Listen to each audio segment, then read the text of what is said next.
आदरणीय संतोष भारती गुड्डू जी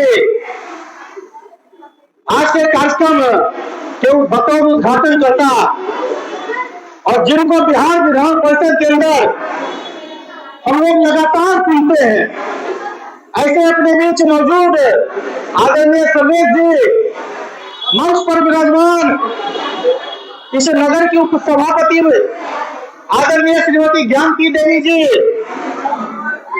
पुस्तकालय के पूर्व के संरक्षक समिति के संयोजक और संस्थापक सदस्य आदरणीय वैद्यनाथ प्रसाद केसी जी, हम लोगों के गुरु जी आदरणीय श्री नंदलाल पंडित जी और मेरे पूर्व वक्ता और इस क्षेत्र ही नहीं बल्कि संपूर्ण बिहार में विद्वता के प्रजाएं आदरणीय डॉक्टर रविंद्र राकेश जी, और उनके लिए आज एक खुशी का भी मौका है, इसलिए भैया को मैं बधाई भी देता हूँ।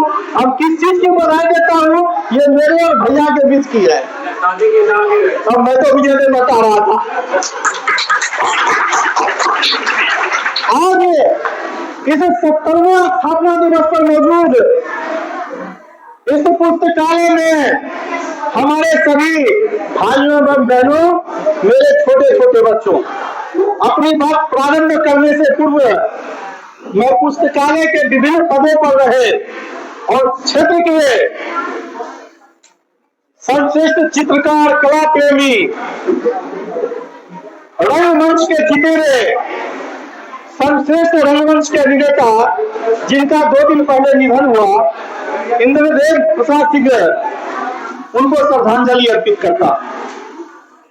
पुस्तकालय के दीवारों पर टंगी हुई बहुत सारी तस्वीरें, जिसमें से विश्वबंधु पुस्तकालय की तस्वीर हो, मुंशी प्रेमचंद की तस्वीर हो या अन्य महापुरुषों की तस्वीरें, आज भले उन्होंने भैया हम लोग के बीच नहीं है, लेकिन उनका कृतित्व इस पुस्तकालय में मौजूद है, इसलिए मैं उन्हें श्रद्धांजलि अर्पित करता हूँ। मैं आज 70वें वार्षिकोत्सव के मौके पर उन्हें भी श्रद्धांजलि अर्पित करता हूँ, जो पुस्तकालय के स्थापना काल के संस्थापक सदस्य रहे और आज इस दुनिया में नहीं है, और उनका अभिनंदन करना चाहता हूँ, जिन्होंने पुस्तकालय की स्थापना की और आज अपनी आंखों के सामने इस पुस्तकालय को भव्य रूप में देख रहे हैं। 70 डॉक्टर रविंद्र सिंह बोल रहे थे कि मात्र ये 70 वर्षों की यात्रा नहीं है, ये यात्रा बहुत पहले की है, लेकिन ये इसलिए महत्वपूर्ण हो जाता है कि 8 दशक पहले, 9 दशक पहले बकरी की सामाजिक पृष्ठभूमि क्या थी, बकरी विकास के मामले में क्या था।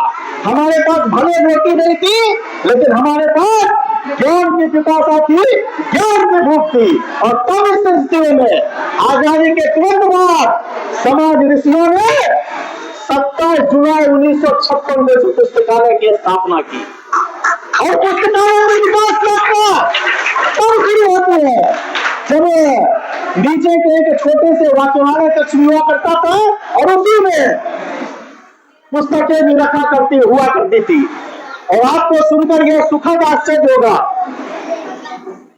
कि तब के यहाँ के जो जमींदार परिवार के लोग हुआ करते थे, वो अतिरिक्त पुस्तकाध्यक्ष हुआ करते थे, हरि भाई साहब, महान लोग जो खाते पीते परिवार के थे, कोई भी उनको दिक्कत नहीं था, लेकिन इस विशुद्ध पुस्तकालय की सेवा किया करते थे, पुस्तकों के प्रति, पुस्तकालयों के प्रति और यहाँ की संस्कृति के प्रति उनके बीच एक अजब तरह की भूख हुआ करती थी कि कैसे हमारे आने वाली पीढ़ी साहित्य से और अपनी संस्कृति से जुड़कर रहे, अपनी जड़ों को बचाने की भूख उनको पुस्तकालय की तरफ खींच कर लाती थी।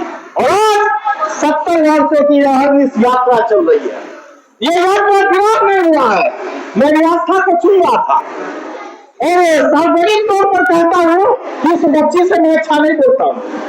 ये बच्ची जितनी तेज है, जितनी सटीक तरीके से विषय को रखी है, मैं तो भाषण प्रतियोगिता के जजेस हमारे भी सुमन जी बैठे हुए हैं, हमारे गुरुदेव प्रोफेसर आजाद सिंह राठौर और दिनेश जी, आपने हीरा चुना है भाषण प्रतियोगिता से, और मेरा भी सौभाग्य है, सामने सुरेंद्र जी बैठे हुए हैं। हम लोग अगर बोलते हैं मंच के बीच से, आप लोगों के बीच जो भी टूटी फूटी ये श्री विश्व बंधु पुस्तकालय की मत उपज है कि हम लोग को बोलना सिखाया और आज हमें किसी ने मुंह करने बोलूं और लोगों को आशीर्वाद से पटना के गांधी मैदान में भी भाषण देने का सौभाग्य मिला मेरे मंचों पर। लेकिन आज भी सब श्री विश्व बंधु पुस्तकालय में अपनी बात कहने के लिए खड़ा होता हूँ तो सामने कब जाती है, क्योंकि यहाँ मंच पर विद्वान लोग बैठा करते हैं और यहाँ हम लोग ना तो साहित्य बच्चा को ये साहित्य की पौधशाला होने के साथ साथ लोकतंत्र के हम लोग कहते हैं कि पहली पाठशाला भी है। ये बिरला पुस्तकालय होगा प्रदेश में जहाँ लिखित संविधान होगा और उस लिखित संविधान के तहत प्रत्येक 2 वर्षों पर हमारा बैलेट के माध्यम से चुनाव होता है। हम के जनप्रतिनिधि या सिलेक्टेड व्यवस्था नहीं चुनते हैं, हम इलेक्टेड व्यवस्था पुस्तकालय का प्रबंधन करते हैं। 2 वर्षों में हम लोग सदस्यों के बीच जो मतदाता होते हैं उनके बीच वोट मांगने जाते हैं और मैं तो ये मानता हूँ कि जो पुस्तकालय का चुनाव जीतना तो छोड़िए, जो ले लिया वो जीवन का कोई भी चुनाव जीत जाएगा। इतना तक चुनाव का सब पढ़ा लिखा जिसे हम लोग देशज भाषा में कहते हैं पक्का मतदाता, पक्का हुआ मतदाता, वो एक शब्दों की कसौटी आपके 2 वर्षों का कार्यकाल और आपके पिछले तमाम कार्यों का सारा बतिया वो चुनाव के समय निकाल लेंगे और तब जाके वोट देंगे। इसलिए पुस्तकालय का जो चुनाव जीत लेगा, पुस्तकालय का जो चुनाव लड़ लेगा वो सब चुनाव लड़ लेगा और मैंने यहीं से वो सीखा। हेलो, मैं चर्चा कर रहा था लगभग 4 दशक पूर्व मुझे एक पुस्तकालय का सदस्य बनने का सौभाग्य प्राप्त हुआ और उस समय भाषण प्रतियोगिता अब तो वार्षिकोत्सव का क्रेज चला है। उस समय वर्ष में एक ही प्रतियोगिता होती थी, भाषण प्रतियोगिता। और भाषण प्रतियोगिता का आनंद ये था वो नीचे वाला हॉल में होता था, सभी लोग दरी जाजिम पर बैठते थे और इतने विद्वान साहित्यकार विद्वान लोग जुटते थे उसमें। उस समय श्री विश्व बंधु पुस्तकालय साहित्यकारों का, साहित्य सेवियों का तीर्थस्थल हुआ करता था। सारे लोग उस कार्यक्रम में जुड़ते थे और उस कार्यक्रम में जो गीता प्रेस की 4 आने की पुस्तक जीत लेता था, मैं समझता हूँ वो नोबेल पुरस्कार जीत लेता था। उसके मन में ये खुशी है, सामने सुरेंद्र जी बैठे, मैं इस प्रतियोगिता में मेरे लिए फर्स्ट नहीं करता था, सभी पुरस्कार सुरेंद्र लेके भाग जाता था। लेकिन है क्या, यहाँ एक से एक कितने अच्छे वक्ता हुए, एक से एक समाज सेवी जहाँ से इस पुस्तकालय से जुड़े हैं और आज भी की कारवा रुका नहीं। और आज हमें ये खुशी है कि प्रतियोगिता का दायरा बढ़ा है। लेकिन सही ये पुस्तकालय के प्रबंधकों से एक निवेदन जरूर है, पुस्तकालय को साहित्य ढील रहने दीजिए, अन्य विधाओं की तरफ मुझको मत जोड़िए। हम भले योग्यता हासिल करने के लिए तो किसी अन्य रूप में नहीं लीजिएगा। मैं हाथ जोड़कर कहता हूँ, अब मेहंदी प्रतियोगिता, मेहंदी कला से पुस्तकालय का क्या ताल्लुक है? तो इस प्रकार का कुछ प्रतियोगिता जिसका साहित्य से दूर दूर तक लेना है। अच्छा, एक सुझाव और है, पुस्तकालय और विद्यालय दोनों में अंतर होता है। विद्यालय कोर्स की पुस्तकें पढ़ाती है, लेकिन पुस्तकालय साहित्य से हमको जोड़ कर रखता है और उसमें साहित्य की तमाम चीजें आती है। तो अच्छा, साहित्य वो होना है जो दिमाग को झंझना दे, साहित्य वो नहीं होता है कि जो पैरों को थिरकन दे, पैरों को हिला दे। ये 2 विधाती है और मुझे गर्व है कि आदरणीय डॉक्टर रविंद्र राकेश जी बैठे हुए हैं। मुझे याद है कि जब पुस्तकालय में, वाचनालय में उन्होंने जब निर्गम पंजी अध्ययन किया तो उन्होंने कहा ये बाजारों जो साहित्य होता है जिसे हम लोग कहते थे बाजारों उपन्यास, वो सैकड़ों की तादाद में रोज हो रहे हैं। और विशुद्ध साहित्य जिसे हम लोग उपन्यास कहते हैं, उपन्यास को हम लोग अब गलत अर्थ में लेते हैं, लेकिन दरअसल उपन्यास का कोर्स बहुत ऊंचा है और उपन्यासों का निर्गमन बहुत कम होता था। तो डॉक्टर रविंद्र राकेश जी ने तत्कालीन प्रबंधन से यह आग्रह किया कि वो ये आदेश दिया कि वो बाजारों उपन्यास को बंद दो, पुस्तकालय में बाजारों उपन्यासों का कोई अस्तित्व नहीं है। और मैं अभिनंदन करना चाहता हूँ डॉक्टर रविंद्र राकेश जी का कि आपके एक इस निर्णय से पुस्तकालय में जो सैकड़ों की संख्या में जो बाजार प्रयास कर जो युवाएं दिग्भ्रमित हो रहे थे, जो युवाएं साहित्य से गंदे साहित्य की तरफ जा रहे थे, उनका भटका रुका और वो युवा साहित्य की तरफ आए, सब साहित्य की तरफ मुड़े। और जब साहित्य के सागर में जब लोग डूबने जाना शुरू करता है तो जीवन का क्या आनंद है, ये साहित्य की अंतर संज्ञा में डूबने वाले लोग ही जानते हैं।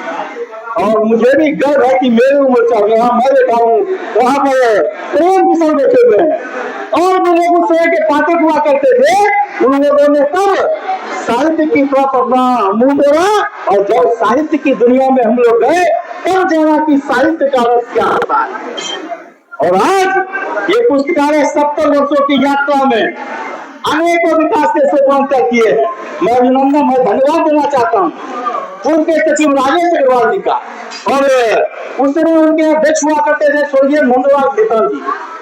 उन्होंने एक बड़ी पार्टी विकसित की। प्रत्येक माह के अंतिम रविवार को, प्रत्येक माह के अंतिम रविवार को एक डिबेट रखा करते थे। उस डिबेट में खर्च कुछ नहीं, सिर्फ चाय की व्यवस्था होती थी, माइक धरी जाजिम की व्यवस्था होती थी, समसामयिक विषय होते थे, समसामयिक विषय होती थी और उस विषय पर समाज के लोग, समाज के विद्वान लोग डिबेट किया करते थे। अभी तो समसामयिक मुद्दों की कमी नहीं है और पुस्तकालय विमर्श का ही स्थान है। ये दुर्भाग्य है कि मैं आदरणीय सर्वेश जी की उपस्थिति में बात करता हूँ कि अब जो विमर्श का जो सबसे बड़ा सदन है उसकी क्या स्थिति हम लोग छुपा हुआ नहीं है। अब वहां भी विमर्श नहीं हुआ करता और मुझे तो दुख हुआ, 2-3 दिन पहले मैं देख रहा था, आदरणीय आप भी थे उस सदन में, जब सदन के बढ़िया लोगों की भाषा जिनसे हम लोग सीखते हैं और संसदीय भाषाओं का प्रयोग जब सदन में होता है तो वो लोकतंत्र के लिए बड़ा खराब होता है। मैं देख रहा था विजेंद्र बाबू और सुनील जी का वो प्रकरण देख रहा था और अभी संसद की क्या स्थिति है, संसद नहीं चलती है। मछली बाजार से भी बदतर इस संसद की स्थिति कुछ लोगों ने, कुछ दलों ने कर दी है। ये भारत के लोकतंत्र के लिए चुन रही है और तब चुनौतियां पुस्तकालय की तरफ आती है और पुस्तकालय में जब अच्छे डिबेट होंगे और यहाँ से जब अच्छे अच्छे लोग जनप्रतिनिधि बनकर निकलेंगे तो देश के संसद का, देश की विधानसभाओं का और देश के विधान परिषदों का और राज्यसभा का भी बहस का स्तर ऊंचा होगा। इसलिए चुनौती विश्व बंधु पुस्तकालय के साथ साथ देश के पुस्तकालयों की है। इन्हें शब्दों के साथ आज 70वें स्थापना दिवस के मौके पर आप तमाम लोगों का मैं अभिनंदन करता हूँ। बहुत बहुत धन्यवाद।